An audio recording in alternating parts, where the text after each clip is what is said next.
Are you looking for more out of your life? Do you need ideas on how to start new businesses and how to move forward in your own personal life? Well, guess what? You have come to the right radio show.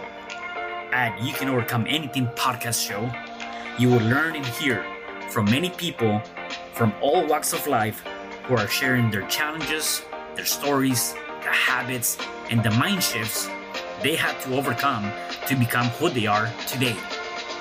On top, you will get a chance to connect and see how you can overcome anything by networking and learning about your next move through this radio show. I present to you our great speakers at You Can Overcome Anything podcast show with your host, Cesar Espino.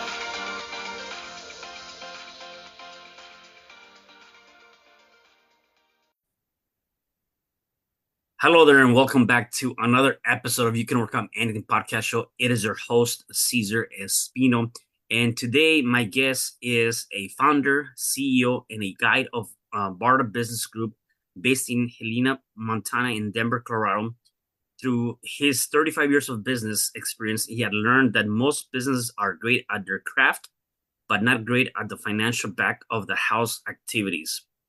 He and his team of professionals guide business owners in making the best decisions to grow their organizations so they can focus on doing what they love in their business. They serve clients through the United States. He takes pride in being a certified wilderness first responder for the past 23 years.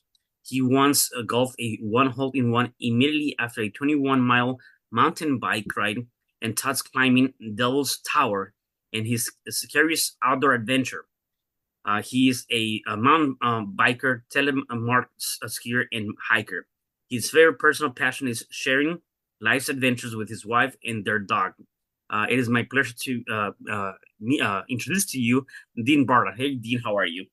Doing well. Caesar, thank you very much for having me on, and really excited about it. The kind of high quality folks that you interview and what you're giving back, it's really is highly valuable to me, and I'm sure for many others as well. Yeah, no, definitely. Thank you for being here. I always like to start with because again, people to this time, they've gone through a lot of different challenges, and they're definitely in a different place. Except I believe that it didn't start it there. So I always like to kind of go back a little bit about and learn a little bit about their background. So tell me a little bit about your upbringing and where you originally from, and how was it for you? Yeah, I grew up on a farm ranch in Montana, so 1,600 acres. So Hmm. which sounds like a big amount, but that's pretty small actually in Montana, Okay. where there are farm and ranches of 10,000 acres, etc. And my dad actually was born on the farm, Hmm. so it goes way back, over 100 years, and really learned that blue collar work ethic that has served me in white collar. And farming and ranching was not part of what I desired to do at the time. I have a great appreciation for it, and really had an opportunity to work in the resort business and with my accounting skills. And so went and worked at a lot of the major type of resorts, summer resorts in Glacier National Park, Sun Valley, Idaho, Vail Resorts in Colorado, and spent 30 years in Colorado, of which 11 of those I was a general manager of an adventure travel company. And so really, in a way, kind of went from seasonal business to seasonal business, even though I was a full-time, Hmm. employee. And then, started my own travel company, but always had a background in accounting and business. And then in 2014, started my bookkeeping accounting consulting company, and then really it's been around for 10 years. First on a part-time basis, but then it's been full-time for many years now. So and it's a virtual business, so we serve people from coast to coast, Hmm. and my team is located throughout the nation, and yeah, I take a lot of experiences from my outdoor experiences and apply them, with small business owners Yeah. in whatever industry that might be, nonprofits and trade services, et cetera. So Yeah, I love that. Let me ask you this: at what point in life did you kind of discover that accounting was your background, right? I mean, again, growing up in the farm or with family at the farm, right? I would say that a lot of people would think that's kind of you're gonna do something related to that, right? And just kind of stick sure.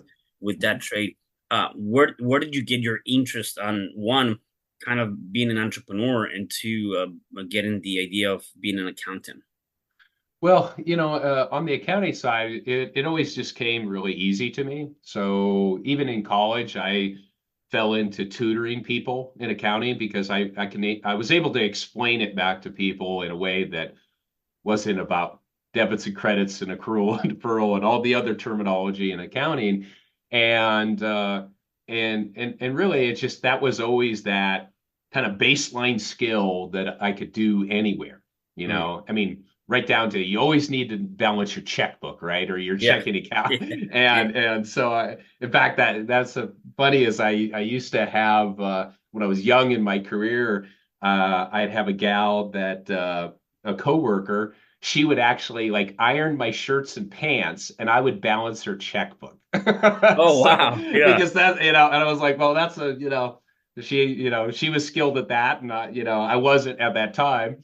And so it was just one of those things that I just fell into. It just was a natural skill.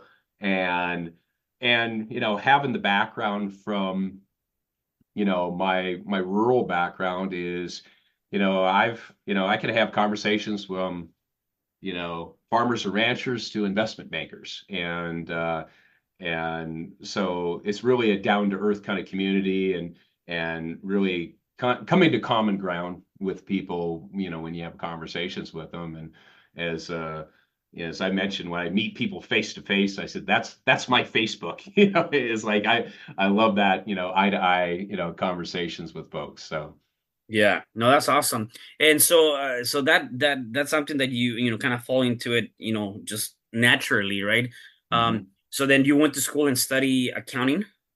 Yeah, I actually had a business degree, and yeah, and part of the major, of course, was accounting. And then I served under some very sharp CPAs that were financial controllers, CFOs, and learned a lot from them, and from other business owners that I worked under and organizations. I worked for as big of a company as Avail Resorts in the outdoor industry, Mhm. and pick up skills like any of us. We pick up skills everywhere we work, and and then it came to a point where I was like, it's you know there was always something internally that was drawing me into the next, if you will, adventure. And some people are fine working for the same company for 30 years, and there's nothing wrong with that, but mine was like, hey, there's something inside of me that's yearning to experience something else and keep stretching my boundaries and all of that. And that's when, makes life exciting. So Yeah, no, that's awesome. No, that's good. And so then you decided to kind of, not only work with some of the, working in some of those firms, open up your own business, and now you're doing that as a practice and really helping yeah. businesses. So tell me more about that. How did you decided to get out of the, let's call it the 9 to 5, Mhm. and venture into your own business, and why? What was the whole reason behind that? Well, really, after like I was a general manager of an adventure travel company for 11 years. So, I mean, I knew my craft really, really well. And after a while I was running the business. We had an ownership change, and I was the one that driving everything forward. And an employee can only drive it as far as the owner or whoever, the powers that be. And as I told the business owner, because I was like a driving force of the company, is I said I can't drive the car from the back seat, Hmm. meaning as an employee, as an owner, your responsibility is driving the mission forward of the company, and being, one of the motivating factors. And so it became where, I was really kind of, in a way, handcuffed. I was just bound by if his motivation was here and I was up here, I could never get past his level because Mm-hmm. and he wouldn't sell the company to me. So so I was like, well, once again, I just don't want to be bound, didn't want to be bound by, those kind of restrictions. So I said, the next leap is to own my own business. And like I said, it started with a travel company, but I was always doing accounting work along with it too, on the side and all that. And that goes back 20 plus years. Because once again, I had a skill that, and so, but the hardest part was making that leap from a, W-2 employee into, being a business owner, because as being a business owner, there's a whole other set of challenges and a whole other, and sometimes the worst boss you can have is yourself. So Yourself. Yeah. Right. And that's actually something interesting that you mentioned. One is taking that leap of faith yeah. and just doing that action of leaving your 9 to 5 and becoming your own boss. Um, Mhm. when doing that, and whether you're prepared or not for that, it's scary, right? It's always Yep. scary for you to do that. What was some lessons learned through that journey for you, doing that leap and saying, okay, I'm leaving this, this job that, to an extent maybe we'll call a Mhm. secure job, and or you have benefits in this, all this stuff, and then now you're going into your own business and trying to build from the ground up. Tell me some of the challenges and lessons learned there. Yeah, well, actually, when I was in the process of making that decision, what was parallel going on at the time, I was guiding a trip out in South Dakota, and my co-guide and I decided, in addition to the trip, we would climb Devil's Tower. So, if anybody who's heard of Devil's Tower in northeastern Wyoming, it was in the movie Close Encounters of the Third Kind. It's this, Mhm. volcanic, quite, massive monument. Um, and so and then that was the most challenging climbing that I've ever done before, even though I have a background in search and rescue and all that. Yep. And so I tell this story because it's very similar to starting a business. We were on top, we got to the top. Well, the challenge for a lot of people is the rappelling off of a tower that's 750 feet off the deck. and Mm. uh, and so my climbing partner, who was very accomplished, he rappelled down, and my mind was just racing, like as close to an anxiety attack as I can ever imagine. And I was like, oh, I don't know if I could do this, and it probably would resonate with anybody who's started a business before, all the doubt that comes up.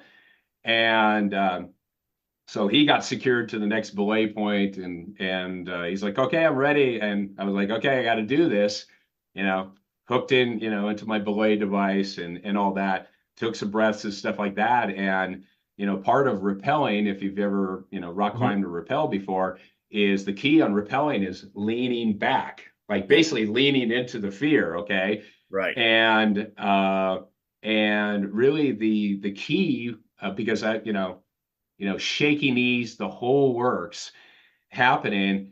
But the key was just breathing and just focusing on my 6 feet of world. Okay. Not the 750, but being in the present of that Mm. 6 feet at a time. That's how I experienced it.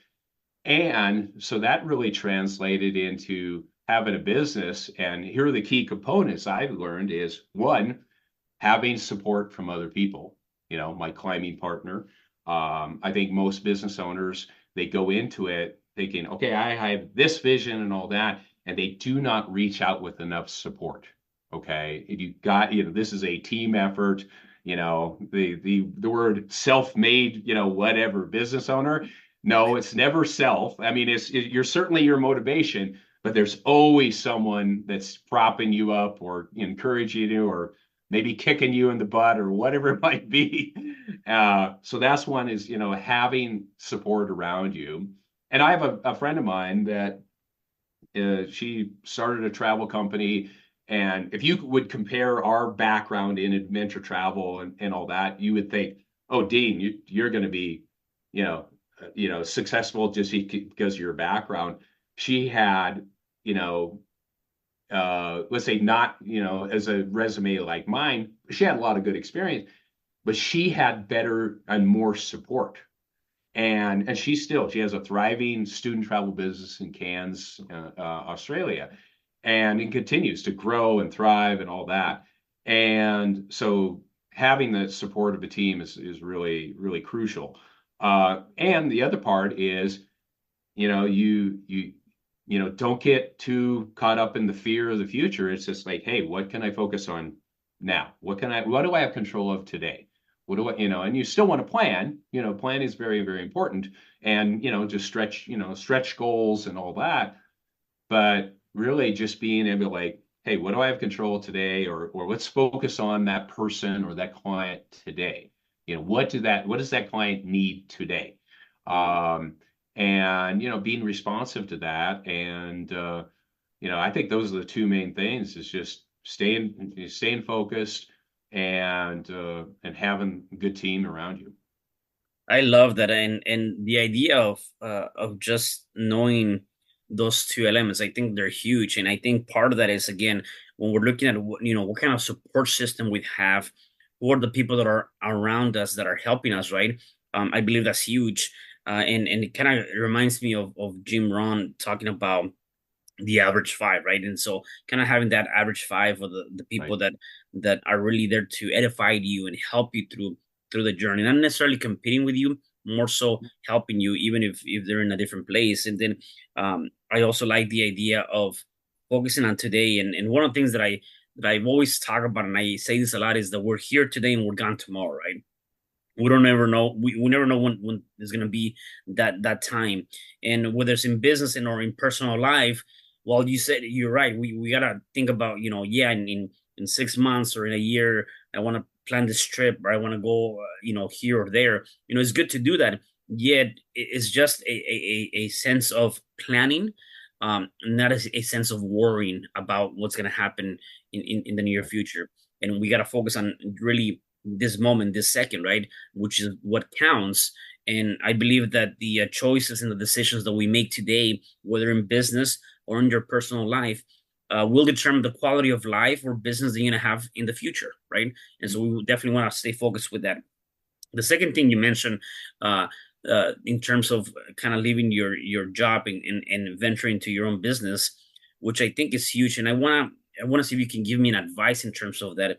Is you said that you were really good at what you were doing. You were the one running kind of like the show, Yeah. and probably there was a sense of not so much being appreciated for your efforts and your work, or whatever might have been going on with the company, right? Or the jobs you were had. I believe that a lot of people are stuck with that, and a lot of people are the ones that are probably moving that company or that department or that business or wherever that might be. Yeah. And there might be the ones that are kind of holding it together and also moving it forward. Yet the challenge is that they still don't believe deep down that they're good enough to say, you know what, let me take this knowledge, let me take what I know. I know that I'm doing a good job. I know I'm driving this company or this department or this whatever division. Let me take that, and instead of going to apply this at a different company and find a better job, what about if I just take this and do my own stuff, do my own Right. business, right? And I think that's the challenge. So what would be an advice for you for someone that is in that place that they know they're running it, and instead of going and looking for a better job, what about if you just jump, take the leap, and get to your own business? Yeah, I kind of go back and forth with this, Caesar, Mm-hmm. because there's like, hey, jump and then you'll build the strength of the wings on the way down. Yeah, and you'll also, like, hit the Well, rocks and think, right. there's and some people can do that. And there is a lot of merit in saying, hey, I'm good at this. I know what I'm doing at this company. Hey, let's do it as a side gig. Okay. And I don't know if it was Jim Rohn or someone hey, when your side gig gets bigger than what, Yep. I think it might be like 75% of what your Right. current, then make the leap. Because, there's Sure. the realities of, hey, if you have, kids and there's health insurance and all this other stuff that are, you're doing the responsible thing for your family, so and then you're like, okay, or maybe it just becomes, hey, that's a side gig and you're making 60% more than what you're and or it might be something even creative. Maybe you compose music or something like that, this job is very technical and between the ears, but hey, my side gig is what really gets my creative juices going. Hmm. And so you can kind of, if you will, have in the best world, but you're not caught in like, hey, this is all I have. But so there's a couple things, I've leapt off the thing and all that, and and been bruised and battered and all that kind of stuff too. And guess what? When you do jump, that's a high commitment level, Yeah. So, Right. but when I did do that, I was single. I didn't have the responsibilities of caring for a family and all that other stuff. So each person has to kind of take a look at what's their level of risk that they're willing to take, and just like your just like you might desire, oh, this is okay. I feel comfortable with the risk, but maybe your wife or your kids aren't, happy with not having insurance, or, Yeah. having to cut back on the budget. So, everybody's, like I said, your family's part of your team too, right? So Right. you Right. gotta, Yeah. they have to be buy-in because you want them to be supporting you and not being, hey, no, no, no, don't do that, and, some family members do hold you back, and you have to kind of get some different opinions to get some, your top five, Yep. your average five, Yep. and that's very valuable. So Yeah, no, that's huge. Uh, Talk about obviously you grew up in a farm, so I take it that that's the word, that whole idea of doing all these activities, outdoor activities came from, because you do a lot, from climbing up mountains to bike riding, all these different things, right? mhm. Tell me about what that does that do to you? I mean, there's this saying that we got to be more in tune with nature. We got to be able to Yeah. go out and more, I, I think there's a deeper meaning, and I guess that's what I'm trying to get to. At least from your perspective, I want to get that from you. If that is, if it applies to you or other people that I've talked to, there's a deeper meaning in doing those things, in connecting with nature, in really, stepping away from your regular whatever it is that you have going on, and finding yourself, right? That self-soothing. Tell me more about that. Well, I'm reminded of a quote my mom actually gave me one time. It was from uh, Ralph Waldo Emerson. Is basically live at the pace of nature. Her secret is patience. Mhm. And nature doesn't rush from winter to summer, right? And there's a transition into spring, and there's a transition into from summer to fall to winter. And being out in nature, and anybody who has an appreciation for nature knows that, whether you're in a driving rainstorm or a snowstorm, or you're just in a sunny meadow in a mountain, near a mountain stream, you're at the mercy of the pace of what the nature is, right? So you might as well just be patient with it, right? And it forces you to be in the moment. And so, growing up, I had the advantage of, being, a mile and a half between yard lights. That's how dark it is out in rural Montana. So, where, seeing the northern lights, and seeing the Milky Way, unobstructed by, city lights. And there is, and some people are more connected than others. It's extremely important for me to be out in nature. I have, well, today it just happened to be is Uh, Today is day 2100 of me meditating. It's 2100 days straight, but I had to create it my way. It's 2100 days meditating outdoors. So in Montana, it can be 35 below winter conditions.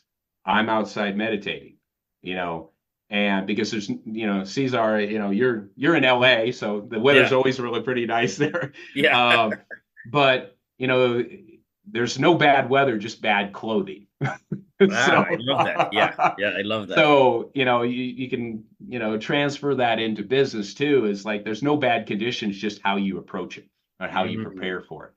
And so because I had tried meditation several times in a quiet room and all of that, and it never really resonated until I started meditating outdoors. And then, feeling the breeze across my face, hearing, the blackbirds or the different, and the smells and all that, the stream nearby or whatever. And but if that re-energizes me. And even when I was in the travel industry, we had a lot of people that were IT tech people, all that. So here they're working, let's say, in an artificial environment all the time, but they were some of the most enthusiastic people in the outdoors because I think as the more we have technology, which is useful in our lives, but the more there is a need to be in the outdoors because it's an artificial environment being versus the pure nature. And we saw it during COVID, right? Mhm. Look at the popularity of parks and blocking off streets and having open space. People wanted to be outside because it Yeah. was more, that was, their connection. And travel industry exploded, when people could, be out traveling. For So sure. Yeah. so that's where, it's just, I think it's necessary. I think it's just imperative because we're part of the natural environment. And, and that could be in a park, that could be in a botanic gardens, it could be, but it helps, and, Mhm. Yeah. so that's my take on it. And I've had, plenty of people who've traveled with me before that are like, would agree. So, No, definitely, and I think there's an element that we've, unfortunately, I would say the new generation or upcoming generation, there's an there's engagement, excuse me, from going out into nature and that's this engagement of what we used to do or people did in the past, right? yeah. Because of technology. And again, it definitely serves us, and there's a lot of great elements of that, and it's huge. Except I think we're also missing out on a lot of opportunities to be more in tune with nature and or discover ourselves in a different way, right? Mhm. Definitely, I think people tend to stay more indoors versus going outdoors and doing things like that. Yeah. At least the more so the new generation for sure. Yeah. And I know, people can have comments about, oh, my kids grew up with screens and all this other stuff.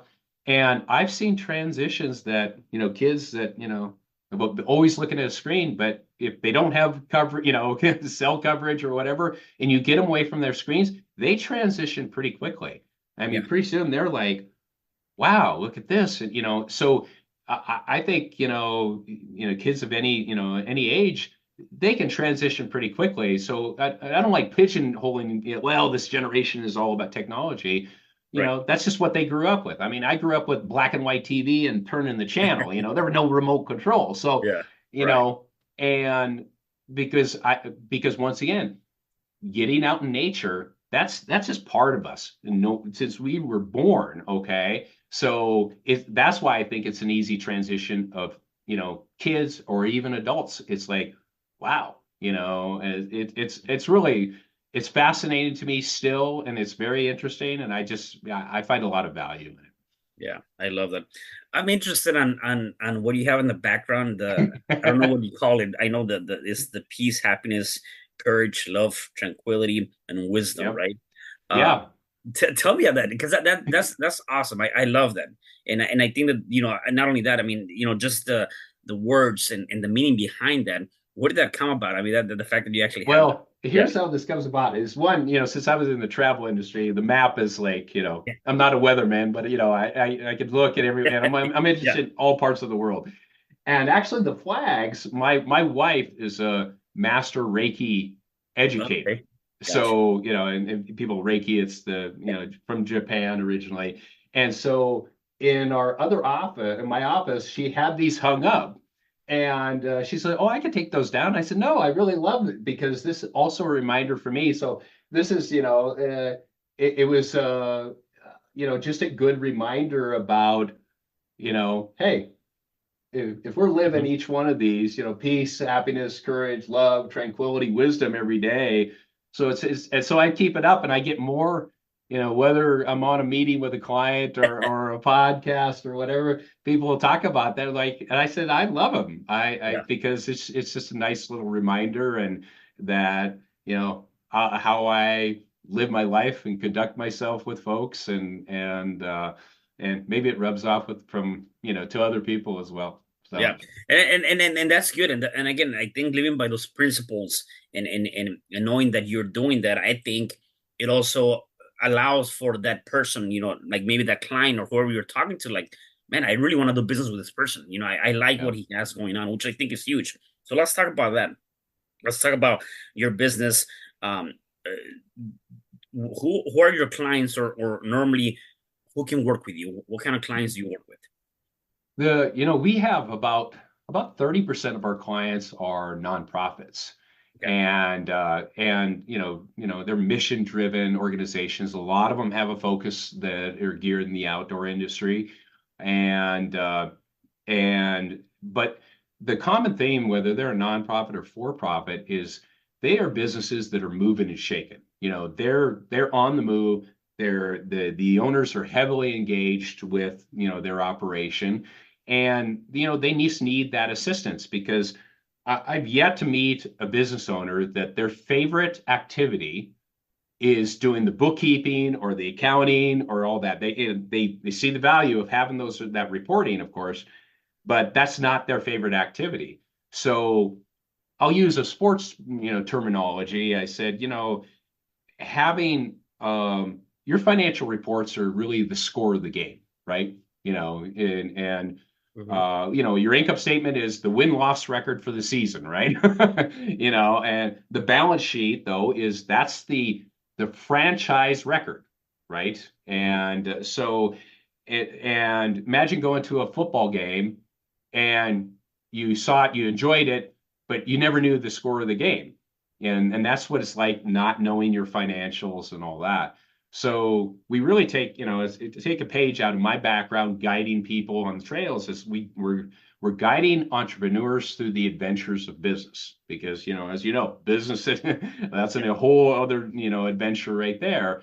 And we provide that skill set so that you know their finances should be the least of their worries. Because they know where they're at. They've got quality people that will, you know, give them the reporting they need, timely, accurate, being responsive. Very, very important. And but yeah, definitely business owners that are, hey, they want to get from that, $1.2 million company to $3 million company in the next couple of years. And we will only work with small businesses that are sub 50 employees, Mhm. and may not have a full-time financial controller or need that strategic help when it comes to CFO that and I have I choose my team very I'm very particular. um, the average experience on my team is, well, at least 30 years. And so I've got a lot of folks that are former controllers, CFO, that are in their 50s and 60s. Got That so we're, as they'd say in Montana, it's not our first rodeo. So Yeah. so we're able to step into say trade service businesses, construction businesses, HVAC companies, that they're good at their craft, that they're not good at the back of the house, or they need to be better. Um, and I think one of the things that we stand apart, besides the experience is we take an emotional investment in that organization, whether it's a nonprofit or, we care about them succeeding. And and most people would probably not think, accounting people are, the warm and fuzzy and all that. But, and that emanates right from me because, when I take a person on as a client, as I tell them, I said, hey, I'm interviewing you as a client as much as you're interviewing me because this is, we're a team here. Hmm. And there's sometimes a client, I've got to be that team member that's kicking them in the butt and say, no, let's not do this. Let's go this direction because here's what we see coming down the road. And so yeah, those are our ideal clients that, and we love working with them, and we have clients that have been with us for a long time. And and because we really care what's going on with I their love it. I business. love it. If people wanted to find out more about your services or connect with you, how can they find you? Yeah, we're at bartabusinessgroup.com, and we have phone numbers that you can locate us out of Colorado or Montana. And you can send it. Actually, you can request a call, which says, "Hey, here's when I'm available. Please give us a call." I just had a call, last week about a person, and I was able to, they say, "Hey, call me between 2 and 4, Mm. and here's the issues that I'm having." And it's a conversation about, hey, where are they at in their business, where do they want to go, and what are the support they need. But yeah, bartabusinessgroup.com, and from there you can send an email, call us, and if there's one thing that we're super about is being responsive. Or I use a page out of nature. I said it's not the big that eat the small, it's the fast that eat the slow. So, Yeah, yeah. I love that. I so, love that. That's so yeah. huge. Okay, good, good. So obviously we talked about you going on to nature. We talked about you meditating. Mhm. Um, what other things do you do on a day-to-day basis, if any, to kind of help you stay in a positive mindset? Well, yeah, I start my day out with working out, meditation, and then really one of the things I do is stay away from too much social media. I Mhm. mean, and less news, all that kind of stuff. But getting out, we have a lovely dog that I call, her name is Bijou, and she's my director of health and wellness. So I love that. she literally will come by at about 3:30, 4 o'clock, but ball in my lap and say, okay, it's time to get away from the computer. Yeah, So she's part of my support team along with my I love lovely that. wife too. She's like, so really getting out in nature. Sometimes that's a 1 hour walk. Sometimes it's a bike ride. And we're out whether it's 6 inches of snow or if it's sunny weather. So, but that's how I reconnect because I'm a very compartmentalized, like I'm focused, I'm a single Yeah, tasker, I say. I said, when I have a conversation with people, you have my undivided attention. I'm not checking emails, I'm not checking my phone. But I do this and then I focus on the next person. And once again, that's just staying in the present, but definitely getting out in nature. And I live, one of the reasons we moved to Helena, Montana was, hey, I'm 30 minutes from a ski area. We have trails, yeah, very close by, and we just wanted to be, closer to nature and be around, less people. And with the magic of fast internet, we can be anywhere in the world, yeah, right? for sure. Yeah, I So love that. That's good. Dean, my last question for you is for the people that are watching us or listening to us, if they're going through any challenge, whatever challenge that might be, what is one thing that you can say to them so they can start overcoming that challenge? reach out for help. And I know from a business owner standpoint, because all you have to do is reach, if you're a current business owner or you're thinking about being a business owner, reach out to someone who's been in business for a while, because I can't think of one business owner who wouldn't want to help you Right. because they understand the pain and suffering that can go through that. And, and this is, hey, even if someone is, battling through depression, one of the best things to do is just reach out to people. There's so many people out there, more than you probably know, that want to help you. But you're the one that has to take that first step or make that phone call or talk to your neighbor or whatever it might be. And, so there's always the action always emanates from you. So Yeah. you have to take that action. I mean, you may have some people that are support that can see that you're struggling, and those are, angels that have come to help you. Okay. But, just take that step out that door and there you'll find so many people are really, really interested in your well-being and want you to succeed. Yeah, I love that. And sometimes I think it also could be people that are not in your immediate sphere, right? It could be Yeah. someone that you know, but it might be a distance, and sometimes that's you just need to reach out to that person. So definitely, I love that. That's huge. Dean, Yeah. thank you again for being here. I mean, I really enjoyed our conversation. Anything else you want to say before I let you go? Well, there's also another saying when I was helping my mom through knee replacement surgery, and we came up with our own theme because I was helping her with the physical therapy, and Yeah. is just keep moving in life. Our Mm. bodies, our minds, our spirit needs to keep moving. We're not meant to be just you know sitting in a mud puddle. We're here to move and create and have a positive effect on other folks. But it's just good for us to keep be the river rather than the stagnant mud puddle. So I love that. I love that. Well, thank you again for sharing that, and you're definitely welcome. love having you here. So, uh, definitely thank you for that. And for the rest of you guys, do me a favor, please make sure they share this message because somebody definitely needs to hear it. And I will see you guys at the next episode of You Can Overcome Anything podcast show. Thank you. Thank you, Caesar. Hi, I'm Cesar Espino, real estate investor, business coach, and consultant, and author of the book, You Can Overcome Anything, Even When the World Says No. My number is 424-501-6046. In my book, I talk about making the necessary changes to shift your mind for prosperity and certainty. Pick up your copy at Amazon. I also love helping families with their real estate and can purchase your house fast and all cash. Follow me on Instagram, Facebook, and LinkedIn. My number is 424-501-6046.